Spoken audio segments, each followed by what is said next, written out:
So when was the first time you watched Titanic? Yeah, I was going to ask the same thing. I'm very curious to hear the whole origin story and yeah.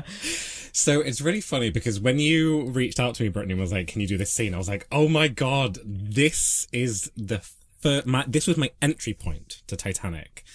So when I was, it was Millennium New Year's Eve, and me and my best friend Patrick, who are just terrors together. Everyone that ever looked after us was like, "Oh my god, never give me those two people again."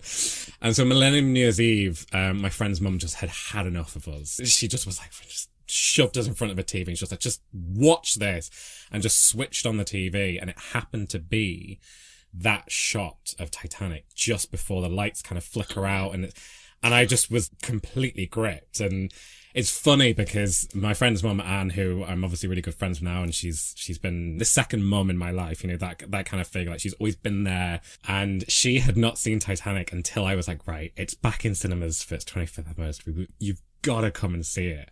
So we had this quite nice, or what I thought was quite a nice sort of full circle moment where she introduced it to me when I was 6 years old and had this huge impact on me and really directed an awful lot of my life, actually. So much of my life has been dictated to by this film. And then I finally took her back to see it in IMAX 3D this 25th anniversary. But that was my entry point to Titanic. That exact shot of it. And it's funny that you got so roped in just not knowing the backstory of Jack and Rose and just literally just mesmerized by what was happening on screen and the tragedy mixed with all this other stuff. It's so impactful. And I think, I mean, I've heard you talk about this both before, but when you see it in a cinema, and obviously I was seeing it on TV, but I was very young, and when you see it in the cinema, it is, I think you forget how impactful it is, actually. It is like a proper big screen blockbuster. I don't think it's that surprising that you do get pulled into it like that. I mean, there was like a whole lot of things that came after that. So, for example, we discovered that it sank on my birthday, so my birthday's the 14th of April.